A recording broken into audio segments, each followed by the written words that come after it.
Teman-teman dan romo sekalian, pada kesempatan kali ini, siang hari ini, saya berkesempatan untuk berjumpa dan bertanya jawab dengan Romo Denny Sulistiawan sebagai Direktur Utama Melkos atau juga Kepala dari Yayasan Bernardus Direktorat Sekolah Sanjaya.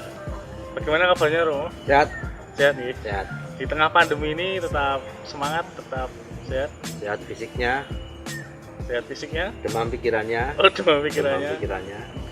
juga demam emosinya. Demam emosinya. Pertanda apa itu? Pertanda ada kegelisahan dan itu baik. Oh, kegelisahan itu baik. Oh, kegelisahan itu baik. Langsung saja bertanya-tanya tentang Sanjaya. Awal kisah bisa diceritakan nggak, Romo? Kenapa Sanjaya ini berdiri? Jadi Sanjaya ini berdiri mulai dari misi. Jadi kalau kita berbicara soal kerasulan gereja, salah satu kerasulan gereja itu kan masuk dalam bidang pendidikan. Ya, Jadi membangun intelektual yang bertanggung jawab bagi seluruh jemaat dan masyarakat itu salah satu menjadi misi gereja.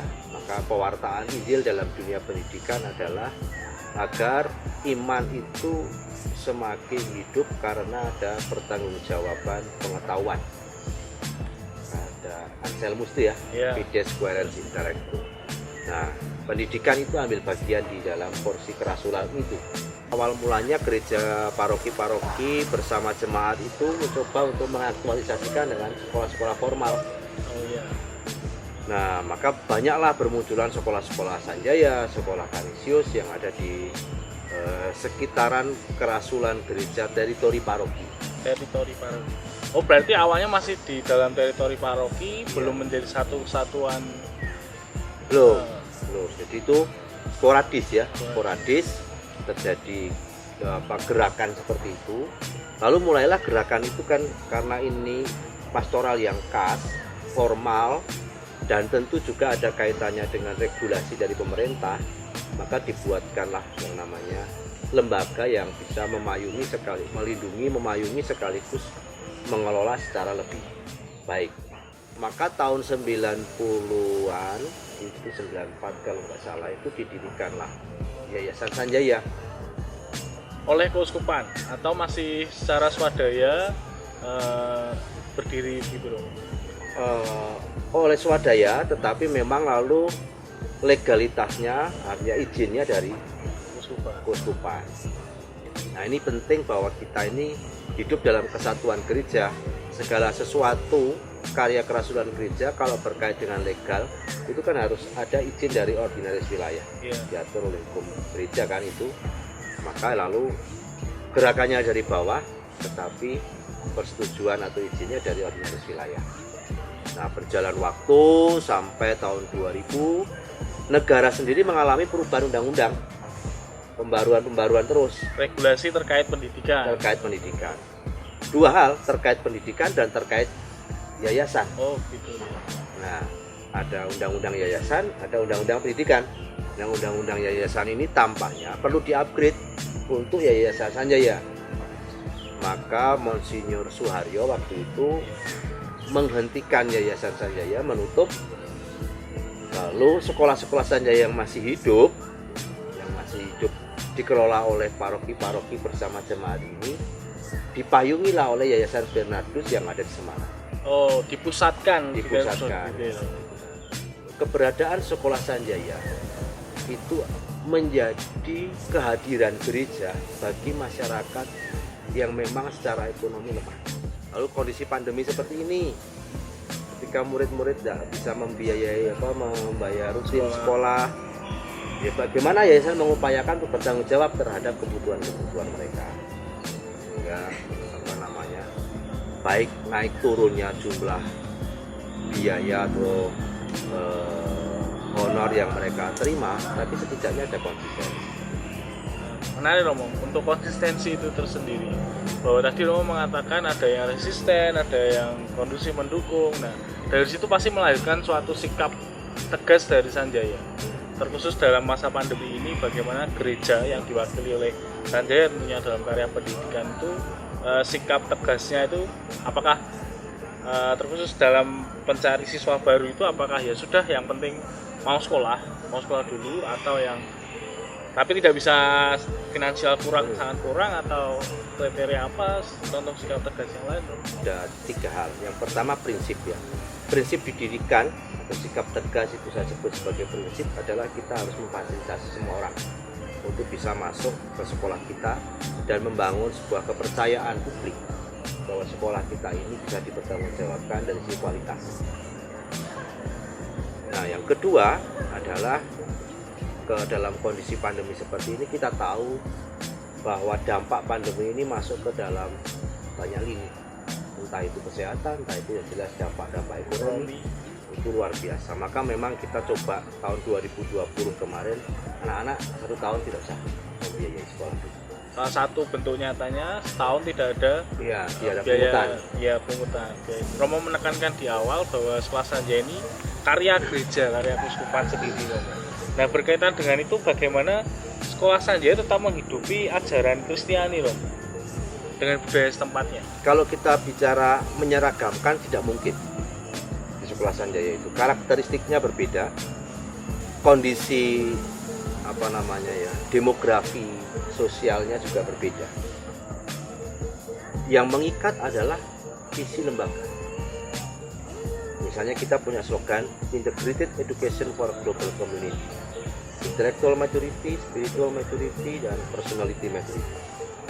3 ini yang selalu kita sampaikan kepada teman-teman di unit dulu, untuk nanti lalu kemudian di breakdown kepada visi sekolah dengan konteks masing-masing.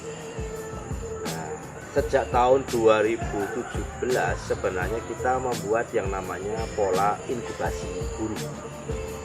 Dan inkubasi guru, semacam mengambil istilah dari kedokteran ya. Ya, jadi di inkubator, jadi masuk di dalam guru-guru yang ada di dalam lembaga ini, terutama yang baru-baru ini ada ospeknya lah. Ospeknya atau apa namanya? Orientasi ya. Itu dengan pengenalan visi misi, pengenalan pribadi, lalu dari pengenalan pribadi lalu membaca referensi-referensi, lalu itu menghadirkan suatu wacana atau gagasan-gagasan, inspirasi-inspirasi yang oleh mereka mestinya akan digarap di sekolah sendiri. Nah, tapi kalau dalam unit sendiri dalam unit bagaimana jalan Kristiani? Tentu namanya juga sekolah swasta Katolik, pasti ada pelajaran Katolik. Oh iya, kalau itu pasti ya. Pelajaran agama itu pasti ada. Religiusitas bagi teman-teman saudara-saudara kita yang tidak Katolik itu juga diberikan. Lalu semacam di kegiatan OSIS kalau yang tingkat SMP, SMA, SMK pasti juga dimunculkan habit-habit, kebiasaan-kebiasaan. Misalnya di beberapa sekolah kita itu kalau jam 12 siang Angelus, dibunyikan bel dan sebagainya, lalu bergiliran berdoa. Nah, habitus selebrasi syukur seperti itu juga kita ciptakan. Berarti ajaran Kristianinya tampak justru dari kebiasaan hidup doa yang sederhana ya, tapi dihidupi. Iya, gitu. Betul. Selain itu praksis, sebenarnya di dalam dunia praksis kita merangsang pola agar anak-anak ini ya, bahwa kalau sudah berbicara soal tindakan praksis itu kan tidak bisa diberi nama ini Katolik atau tidak. Iya. Tapi ajaran atau spiritnya itu harus timbul dari situ. Berarti nilai-nilai Kristiannya mendasari dari tindakan ya, praksis. Betul, jadi dasar.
Saudari-saudara yang terkasih dalam Tuhan Yesus, perkenalkan nama saya Romo Juvensius Denny Sulistiawan, Direktur Direktorat Sekolah Sanjaya, Yayasan Bernardus Keuskupan Agung Semarang.